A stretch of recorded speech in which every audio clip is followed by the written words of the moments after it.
Welcome to the Skip Happens podcast. Skip Clark, I am your host, and not only do we talk to the big country artists, some of the new and up-and-comers as well, when I get together with Deb and with the official Country Music Fan Club, this is what we do, this is what I do.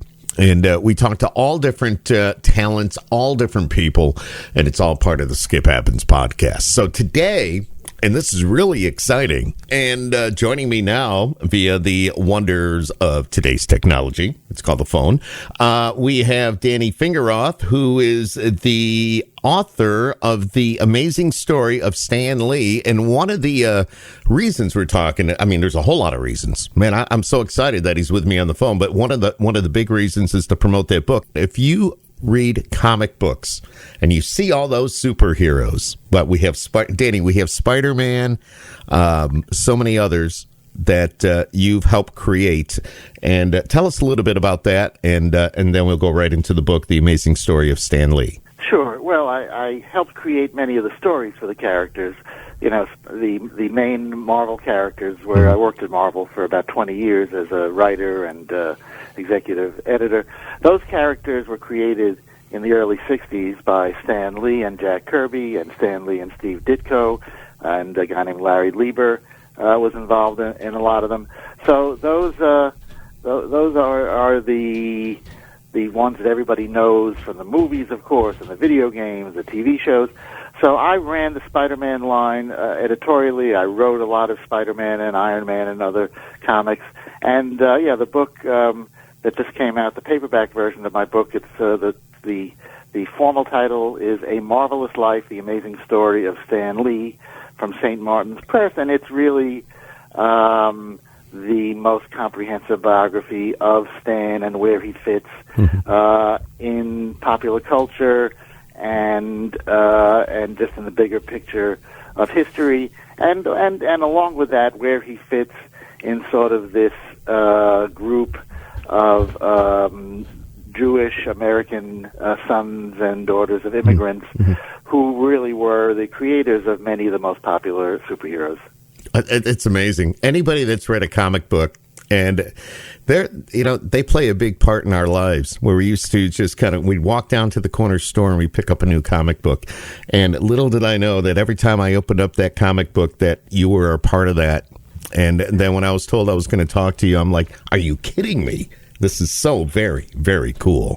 Author Danny Fingeroth is with me on the phone right now. And, of course, they've got a great event coming up this afternoon. And this is all part of the JCC, the Jewish Community Center here in Syracuse. It's a Zoom event, of course, because of the pandemic. I know that we tried to get you back here, get you into central New York back in May. But, of course, the pandemic kind of put a halt on that. But so we can do it via technology, and the Zoom coming up this afternoon. And tell us a little bit more what we're going to see. It's titled Disguised as Clark Kent, Jews, Comics, and the Creation of the Superhero. Which, by an amazing coincidence, is the same title of a book that I wrote back about 10 years ago. That is out of print, but I think you can still find it, and I'm hoping to get it back in print. It's about the superheroes were created in the late 30s and early 40s by these greatest generation, World War II, Depression era, young Jewish guys that, Jerry Siegel and Joe Shuster out in Cleveland created Superman, and Bob Kane and Bill Finger in the Bronx created Batman. And again, the characters that I'm most associated with, Spider-Man was created by Stan Lee and Steve Ditko in the early 60s, and the X-Men and the Avengers by Stan Lee and Jack Kirby. And they were not Ditko. Ditko was from immigrants who were not Jewish, so it's not a uniform thing. And of course, there were lots of Italian Americans involved with the art. But Stan and Jack and the Superman guys, they came from impoverished immigrant backgrounds. People came to America, fleeing pogroms and persecution and poverty, and looking for the classic American dream. And they helped create that American dream with these idealized truth, justice, and the American way superheroes. And so I'll be giving It won't just be me blabbing, although that's wonderful enough. But I'll have a 100+ slide slideshow, a PowerPoint show with covers of comics and kind of contemporaneous historical events and there's all sorts of cool stuff. I've done many presentations, and I know that what you got to do is keep people entertained. So it'll be entertaining, informative, and I think because I have an insider's point of view, having worked making superhero comics for so many years, I bring something different to the table than a lot of other people might. Even though they, a lot of academics and critics certainly bring interesting, insightful stuff. But what I bring is a little different because I kind of know what's under the hood and how the sausage is made. Yeah, absolutely. Have you? It's kind of cool to see that background to go kind of behind the scenes, and you're going to offer that from what I'm hearing, which is a pretty exciting thing in itself. Well, that's sort of having been someone who does and still creates superhero stories, which are the basis. I mean, most people, let's be honest, don't buy superhero comics, but they love the characters. Oddly enough, I wrote a book called Superman on the Couch, what superheroes really tell us about ourselves and our society. I was going to mention that. Okay. That talks about how everybody knows the phrases, up, and away, you wouldn't like me when I'm angry, my spider sense is tingling. Everybody knows those expressions. And for the past 15, 20 years or so, since the superhero movies became so popular, more and more people in the mainstream culture knows it. But there was a long period where most people didn't read comics and didn't know superhero stories, but they know those expressions. They're so much a part of the culture, both pop culture and serious culture, and just in the when we're looking for a metaphor to discuss something or to talk about somebody, or what's his secret identity, what's his kryptonite, I think people know more about superheroes than they think, and sort of it's fun to point that out, and can lead to more serious discussions if that's where your bent is. All right. So so let's say you as a writer and bringing these characters to life, a lot of real life experiences, whether you're having an argument with somebody or some sort of a disagreement, I guess, that you were able to put a little twist on that and then incorporate that into your writing as you write the story about the superhero or an event going on within the comic book, correct? Sure. Well, you couldn't, as an adult, or even as a kid above 12, you couldn't sustain an interest in these stories if there wasn't some metaphorical value and some way to relate to people's problems and concerns and conflicts. So, they may be wearing spandex and they may be like punching people through mountains as opposed to like honking their horn in traffic. Right. But yeah, you're right. It all stems from positive and negative things. This Superman, Lois Lane loves Superman, but he wants to be appreciated as Clark Kent, and she thinks Clark Kent is a zero, or all those kind of Spider-Man seems to be glamorous and swinging above the city, but his whole origin and his whole reason for being is propelled by the time that his uncle was murdered, and he blames himself for not having stopped the killer when he could have, weeks before. So it has to do with regret and love and hate and ecstasy and just all these things that people feel and experience, kind of distilled into these very concentrated superhero, garishly colored metaphors. How long ago did we lose Stan Lee? Just a little over 2 years ago. Yeah, I didn't think it was that long. Yeah, okay. Yeah. Okay. He died on, I think, November 12th of 2018, and his birthday is actually coming up on December 28th. Very, very So he cool. would be 98. Oh, my gosh. Wow. It's a long life, and just a great creator. Is there one comic that I know you've got so many under your belt, and you've written the stories about so many? Is there one that really stands out that you would say is your favorite? That I've worked on, you mean? Yes, sir. I loved working. I was the editorial director of what's called the Spider-Man group, because Spider-Man is so popular that it's sort of a sub-company within the company. So I think I enjoyed working on a series called The Deadly Foes of Spider-Man, which I wrote back in the 90s.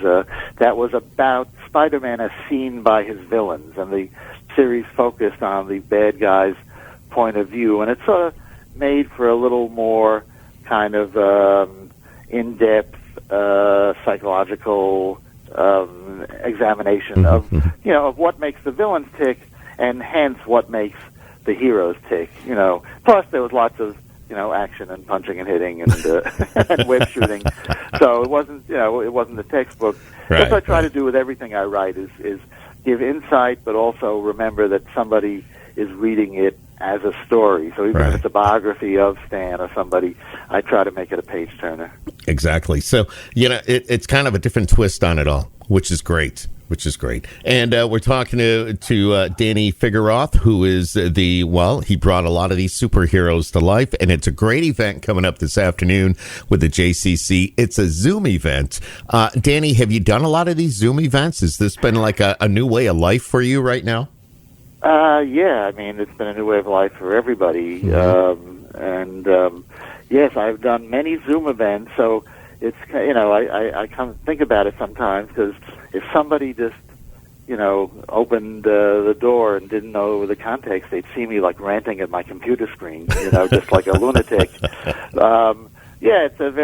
It's as many of us know, because I think a lot of people are doing Zoom, both with families and with business, right, that it's simultaneously really intimate and alienating. It's a strange thing, but I've done a lot of them, and it's good people, I think, because of the whole pandemic and the craziness of our times. People tend to be forgiving of technical glitches and so on. But yeah, so the Zoom, it certainly brings things into your home, and which is usually good. Yeah, no, you're right. Yeah. It's unfortunate why it's happening, but the funny thing is, of course, I'm talking to you and you're on Syracuse radio stations, mm-hmm. but, the odd thing is that now everybody in the whole world can see stuff you're doing. So it's this weird pull where you want to do something local if you're doing something for a venue, but then you realize, but somebody from 10,000 miles away could be watching this, and it's odd to have to balance those kind of necessities as you do this stuff. Absolutely. And it's all going to be happening this afternoon. It's with the JCC here in Syracuse. And if you go to jccsyr.org and get all the information, as I've been chatting with Danny Fingeroth. And if you're just joining us, think about Spider-Man, Iron Man, X-Men, the Avengers. How about the Hulk? Well, you know what? He wrote the stories about those characters in the comic books in Marvel. Just amazing stuff. And the book, go ahead, I'll let you tell everybody about the book one more time. It's called A Marvelous Life, The Amazing Story of Stan Lee. And it's the most comprehensive biography of Stan ever done. I knew and worked with Stan, but I think despite that, the book is objective about the controversies surrounding his life and career, and who did what exactly, and who created what exactly in terms of the original Marvel characters like Spider-Man and the Hulk and Iron Man and Thor and so on. The paperback just came out, and I also did the audio book, if that's your idea of a good time. Mm-hmm. But it really does talk about Stan in the context of American pop culture, in terms of greatest generation stories, in terms of Jewish immigrant stories. It really puts him in a context, and I can't say they were the last, because I don't know for sure, but I did some of the last interviews with him. So although it's not an authorized book, he did cooperate with the research of it, and I went to his archives at the University of Wyoming, where there are 200 boxes of material relating to his life and career. And as I said, I did several hours of interviews with him and his brother, and dozens of people who worked with him and loved him and hated him and knew him and had different feelings about him. So it's really a pretty intensive look at Stan. But as I said, I wrote it. My background is writing comic book and other stories for entertainment, animation, and so on. So I really tried to make it a page turner, and so it wasn't just kind of a one after another recitation of facts, but it's kind of structured like a thriller. Danny, it's been an honor to talk to you, my friend. You play a big part in all of our lives. I mean, the comic books, the way to just kind of look at life from a different angle. You have provided that with your talent and your knowledge, and now you've written the book, The Amazing Story of Stan Lee, A Marvelous Life, and that just puts it all together right there.